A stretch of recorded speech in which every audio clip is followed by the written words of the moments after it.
جو ساری زندگی نافرمانی کر کے اس کو منانے کا خیال آیا، جوانی میں تو بہت اعلیٰ چیز ہے، ساری زندگی وہ کیا کرتا ہے؟ من تقرب الی تلقیتہ من بعید۔ کوئی تمہارا خصوصی دوست مہمان آئے تو تم باہر نکل کے ویلکم کرتے ہو۔ ہم لوگ ملنے آئے تو اپنے کمرے میں ہی، لیکن کوئی خصوصی پتہ چلے تو بھاگتے ہو، جلدی سے جا کر دروازے پر کھڑے ہو تو گاڑی کا دروازہ کھول دو، پھر ساتھ لے کر آتے ہو۔ وہ شہنشاہ کہہ رہا ہے زندگی بھر کے گناہ لے کر کوئی مرد عورت جب مجھے منانے آتا ہے تو میں آگے بڑھ کے اس کا استقبال کرتا ہوں، آگے بڑھ کے، وہیں بیٹھے ہوئے آگے بڑھ کے تلقیتہ من بعید، میں خود آگے تک جاتا ہوں اسے ساتھ لے کے۔ آگے کب سے تیرا انتظار تھا، اللہ کو کیا ضرورت کسی کی؟ ایک مرد عورت توبہ کر لے تو ساتوں آسمان پہ لائٹیں لگ جاتی، ساتوں آسمان میں لائٹیں۔ وہ کہتے ہیں یہ کیا چکر ہے؟ تو اللہ کی طرف سے اعلان ہوتا ہے ایک اللہ کے بندی نے توبہ کی ہے، اس کی خوشی میں یہ سب روشنیاں۔ اب شادیوں میں نہیں لائٹیں لگاتے، تو میرا اللہ اتنا خوش ہوتا ہے کہ ساتوں آسمان پہ روشنیاں۔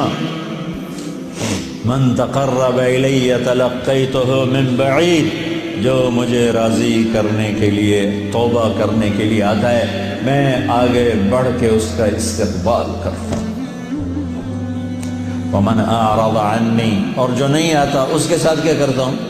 نادیتہ عن قریب، اس کے پاس میں خود چلا جاتا ہوں، آجا مجھے منا لے، آجا مجھے منا لے۔ اولک ربنا غیر، کوئی میرے جیسا اور رب ہے؟ کوئی میرے جیسا اور رب ہے؟ یہ ساری باتوں کے بعد اب اس آیت پہ غور کرو، جو میرا اللہ گلہ کر رہا ہے، ما قدر اللہ حق قدرہ، میرے بندو تم نے میری قدر نہیں کی۔ بھائی بہنوں، اپنے اللہ سے صلح کرو۔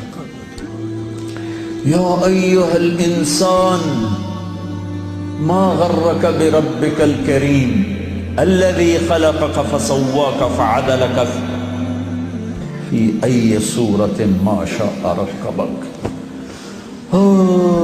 انسان، کیا ان الفاظ میں کیا پیار ہے، کیا شہد ٹپکتا ہوا ہے۔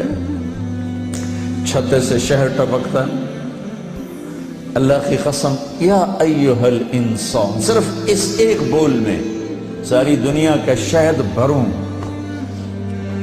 اس سے بھی اس میں مٹھاس زیادہ ہے۔ اور پھر یہاں یا ابن آدم یا ایھا الانسان، خطاب ایمان والوں سے نہیں ہے، تقوی والوں سے نہیں ہے، اے انسان، انسان، انسان۔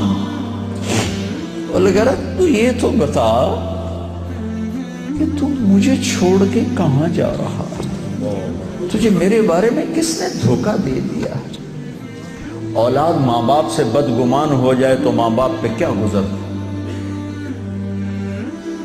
میں نے ایک منظر دیکھا ہے، میں موت تک نہیں بھول سکتا۔ ایک بیٹا باپ سے کہہ رہا تھا تو آج تک میرے واسطے کی بنایا ہے؟ بیٹا باپ سے کہہ رہا تھا، میں دیکھ رہا تھا باپ بیٹے کے ایکسپریشن، بیٹے کے چہرے پر غضب، غصہ۔ تو آج تک میرے واسطے کی کیتا ہے؟ تو آج تک میرے واسطے کی بنایا ہے؟ ہوئے ہوئے ہوئے ہوئے ہوئے، میں اب رو رہا ہوں، 40 سال پرانی بات، کہ جو اس باپ کے چہرے پر جو ایک غم تھا، ایک رنج تھا کہ میرے ہتھاں دا بال اج مینوں آدا، تو میرے واسطے کی بنایا ہے؟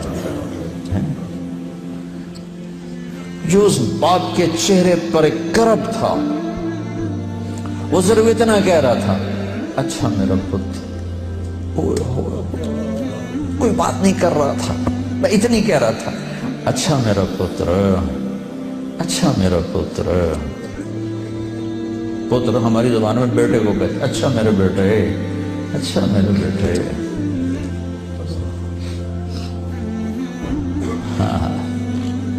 یہ یا ایھا الانسان میں اللہ یہ کہہ رہا ہے میرا بندہ میرے بارے میں دھوکہ کھا گیا، میرے بارے میں بدگمان ہو گیا، کیا ہو گیا؟ آ تو صحیح، پھر میری رحمت تو دیکھ، آ تو صحیح۔ حضرت عمر رضی اللہ عنہ کے زمانے میں ایک شخص گویہ تھا، وہ ایک تارا ہوتا تھا، وہ بجا بجا کے نا اپنی روٹی کماتا تھا، بوڑھا ہو گیا، آواز ختم ہو گئی،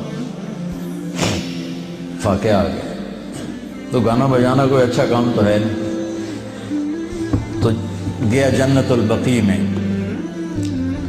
تو کہنے لگا یا اللہ جب آواز تھی تو لوگ سنتے تھے، روٹی بھی چلتی تھی، آواز گئی تو روٹی بھی گئی، اب اس بڑھاپے میں کہاں جاؤں؟ اللہ کو میرے رزق کا انتظام فرما، مجھے معاف فرما۔ عمر رضی اللہ عنہ مسجد میں سوئے ہوئے تھے، ان کو خواب میں آواز آئی، میرا ایک بندہ جنت البقیع میں مجھے پکار رہا ہے۔ کس کو آواز آئی؟ عمر۔ کس کے بارے میں؟ گانے والا۔ عمر رضی اللہ عنہ ننگے پاؤں دوڑے، ننگے سر، پتہ نہیں کون ابدال بیٹھا ہے وہاں پکارنے والا، جو دوڑے ہوئے اندر آئے تو قدموں کی آہٹ، تو وہ گویے کی نظر پڑی، عمر آ رہے اور دو ننگے سر ننگے پاؤں، نے کہا ابھی آج میری خیر نہیں۔ وہ اٹھ کے دوڑنے لگا تو اس نے کہا ٹھہرو ٹھہرو ٹھہرو ٹھہرو، میں خود نہیں آیا ہوں، مجھے بھیجا گیا ہے۔ کہ کس نے بھیجا ہے؟ کہ جس سے پکار رہے ہو اسی نے۔ وہ بوڑھا بیٹھ گیا، کہنے لگا واہ میرے رب، ساری زندگی تیری نافرمانی کی، آج تجھے پکارا تو اپنے پیٹ کی خاطر پکارا، اور تو نے اتنا بڑا میرا اعزاز، اتنی بڑی مجھے عزت دی، اے اللہ مجھے معاف کر۔ اس کی چیخ نکلی اور مر گئی۔ عمر رضی اللہ تعالیٰ نے خود اس کا جنازہ پڑھا ہے۔